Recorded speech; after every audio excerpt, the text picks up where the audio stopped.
Hey, welcome to another installment of Christmas in Quarantine, Christmas Past's impromptu mini-series of indeterminate length, where I'm bringing you one new episode each day until things are looking better on this COVID-19 crisis. It's like an audio advent calendar designed to bring you Christmas cheer in these uncertain times. Today marks the 10th consecutive day that I'm bringing you one of these. I've been reading you classic Christmas stories, sharing roundtable discussions with some friends. I've got some interviews lined up and more sharing things like old-time radio and other entertainment from Christmas past that I think you'll love. Today's installment is another classic story, and this one comes to you by special request. Steve in the Christmas Past Facebook group requested that I read Christmas Every Day by William Dean Howells. It's a simple and sweet story where the moral is be careful what you wish for. Thanks so much for the request, Steve, and if anyone else has requests, you can always reach out at christmaspastpodcast@gmail.com or find me on Facebook, Twitter, and Instagram. And if you haven't yet joined the Christmas Past private Facebook group, well, maybe today's the day you will. Before we move on to the story, as always, I hope that you're staying safe and healthy. I hope that you're practicing all of the common sense guidelines and that you are taking your advice only from trained medical professionals and that you're treating this situation with the seriousness it deserves. Also, I hope that these episodes really are bringing some Christmas spirit to your days, and I'll bet you have people in your life who could use a little Christmas right now, too. So why not help them discover this show? It's as simple as telling a friend about it or leaving a review on Apple Podcasts. Those are both quick and simple ways to show your support, and they really do make a big difference. And if you do leave a review, I will be delighted to send you an official Christmas Past sticker along with a handwritten Christmas card as my way of saying thanks. You can message me for details about that. I'll come back at the end to say goodbye, but for now, please enjoy Christmas Every Day by William Dean Howells. And thanks again, Steve, for the suggestion.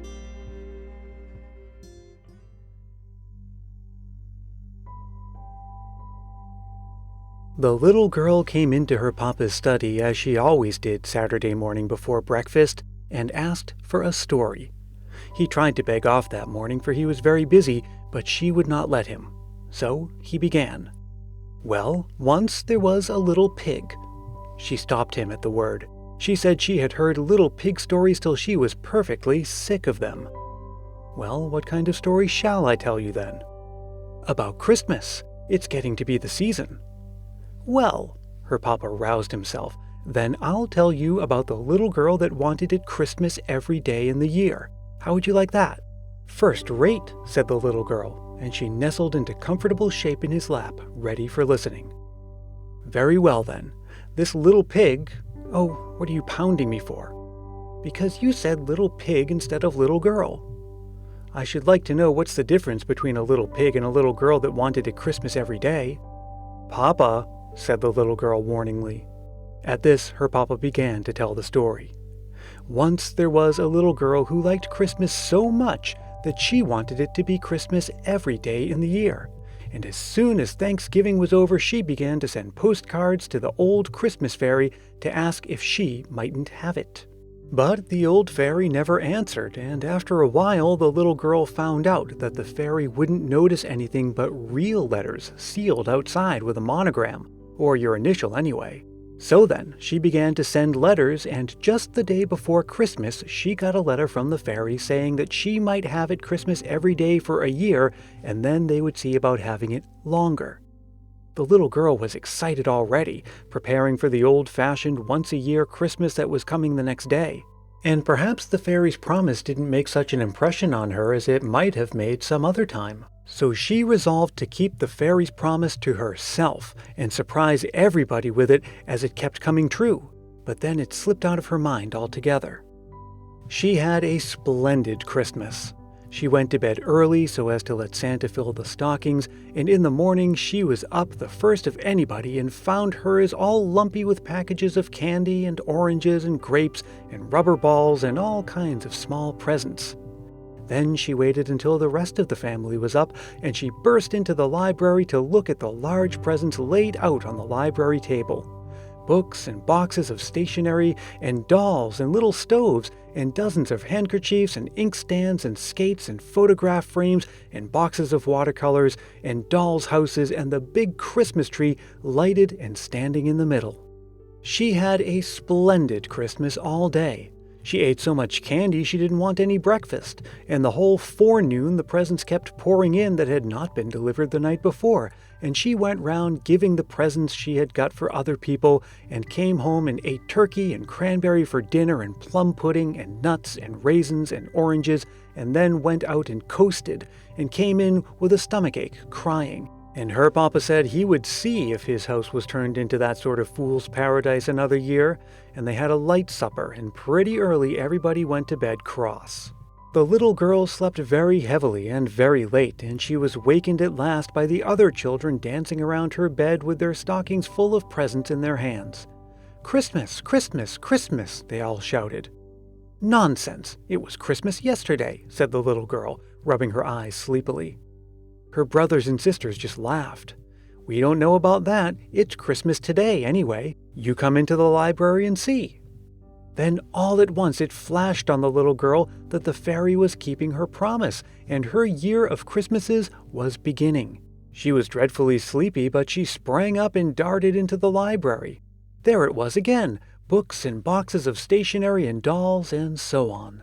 There was the Christmas tree blazing away, and the family picking out their presents, and her father looking perfectly puzzled, and her mother ready to cry. "I'm sure I don't see how I'm to dispose of all of these things," said her mother, and her father said it seemed to him that they had something just like it the day before, but he supposed that he must have dreamed it. This struck the little girl as the best kind of a joke, and so she ate so much candy that she didn't want any breakfast, and went round carrying presents and had turkey and cranberry for dinner, and then went out and coasted and came in with a stomachache, crying. Now the next day it was the same thing over again, but everyone was getting crosser, and at the end of the week's time, so many people had lost their tempers that you could pick up lost tempers anywhere. They perfectly strewed the ground. Even when people tried to recover their tempers, they usually got somebody else's, and it made the most dreadful mix. The little girl began to get frightened. Keeping the secret all to herself, she wanted to tell her mother, but she didn't dare to, and she was ashamed to ask the fairy to take back her gift. It seemed ungrateful and ill-bred. So it went on, and it was Christmas on St. Valentine's Day and Washington's birthday, just the same as any day, and it didn't skip even the 1st of April, though everything was counterfeit that day, and that was some little relief. After a while, the turkeys got to be awfully scarce, selling for about $1,000 apiece. They got to passing off almost anything for turkeys, even half-grown hummingbirds. And cranberries, well, they asked $1 apiece for cranberries. All the woods and orchards were cut down for Christmas trees. After a while, they had to make Christmas trees out of rags. But there were plenty of rags because people got so poor, buying presents for one another, that they couldn't get any new clothes, and they just wore their old ones to tatters. They got so poor that everybody had to go to the poorhouse, except the confectioners, and the shopkeepers, and the booksellers. They all got so rich and proud that they would hardly wait upon a person when he came in to buy. It was perfectly shameful. After it had gone on for about 3 or 4 months, the little girl, whenever she came into the room in the morning and saw those great, ugly, lumpy stockings dangling at the fireplace and the disgusting presents around everywhere, used to sit down and burst out crying. In 6 months, she was perfectly exhausted. She couldn't even cry anymore. And how it was on the 4th of July. On the 4th of July, the first boy in the United States woke up and found out that his firecrackers and toy pistols and $2 collections of fireworks were nothing but sugar and candy painted up to look like fireworks. Before 10 o'clock, every boy in the United States discovered that his 4th of July things had turned into Christmas things, and he was so mad. The 4th of July orations all turned into Christmas carols, and when anybody tried to read the Declaration of Independence, instead of saying, "When in the course of human events it becomes necessary," he was sure to sing, "God rest ye merry gentlemen." It was perfectly awful. About the beginning of October, the little girl took to sitting down on dolls wherever she found them. She hated the sight of them so, and by Thanksgiving she just slammed her presents across the room. By that time, people didn't carry presents around nicely anymore. They flung them over the fence or through the window, and instead of taking great pains to write, "For dear Papa," or Mama, or Brother, or Sister, they used to write, "Take it, you horrid old thing," and then go and bang it against the front door. Nearly everybody had built barns to hold their toys, but pretty soon the barns overflowed, And then they used to let them lie out in the rain or anywhere. Sometimes the police used to come and tell them to shovel their presents off the sidewalk or they would arrest them. Before Thanksgiving came, it had leaked out who had caused all of these Christmases. The little girl had suffered so much that she had talked about it in her sleep, and after that hardly anybody would play with her, because if it had not been for her greediness, it wouldn't have happened. And now, when it came Thanksgiving and she wanted them to go to church and have turkey and show their gratitude, they said that all the turkeys had been eaten for her old Christmas dinners, and if she would stop the Christmases, they would see about the gratitude. And the very next day, the little girl began sending letters to the Christmas fairy, and then telegrams to stop it. But it didn't do any good. And then she got to calling at the fairy's house, but the girl that came to the door always said, "Not at home," or "engaged," or something like that, and so it went on, until it came to the old once-a-year Christmas Eve. The little girl fell asleep, and when she woke up in the morning, she found it was nothing but a dream, suggested the little girl. "No, indeed," said her papa. "It was all every bit true." What did she find out then? Why, that it wasn't Christmas at last, and wasn't ever going to be anymore.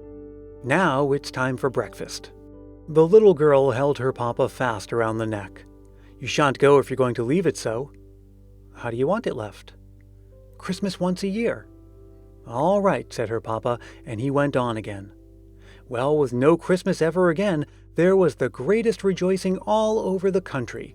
People met together everywhere and kissed and cried for joy. Carts went around and gathered up all the candy and raisins and nuts and dumped them into the river, and it made the fish perfectly sick. And the whole United States, as far out as Alaska, was one blaze of bonfires where the children were burning up their presents of all kinds. They had the greatest time. The little girl went to thank the old fairy because she had stopped its being Christmas, and she said she hoped the fairy would keep her promise and see that Christmas never, never came again. Then the fairy frowned and said that now the little girl was behaving just as greedily as ever, and she'd better look out. This made the little girl think it all over carefully again, and she said that she would be willing to have it Christmas about once in 1,000 years. And then she said 100, and then she said 10, and at last she got down to 1. Then the fairy said that was the good old way that had pleased people ever since Christmas began. And she was agreed. When the little girl said, "What are your shoes made of?" and the fairy said, "Leather," and the little girl said, "Bargain's done forever," and skipped off and hippity-hopped the whole way home. She was so glad. "How will that do?" asked the papa. "First rate," said the little girl, but she hated to have the story stop and was rather sober. However, her mother put her head in at the door and asked her papa, "Are you never coming to breakfast? What have you been telling that child?" "Oh, just a tale with a moral." The little girl caught him around the neck again. "We know. Don't you tell what, Papa? Don't you tell what?" Thanks so much for listening. I sure hope you enjoyed that. I don't know what I'll be bringing you tomorrow, but it'll be something equally Christmassy. Maybe a story, maybe an interview, maybe a trivia game, maybe a playlist of some music you might want to discover. Until we meet again, though, let me remind you as always that Christmas Past is produced in sunny San Mateo, California by yours truly, Brian Earl. Until we meet again, be safe, look out for one another, and may your days be merry and bright.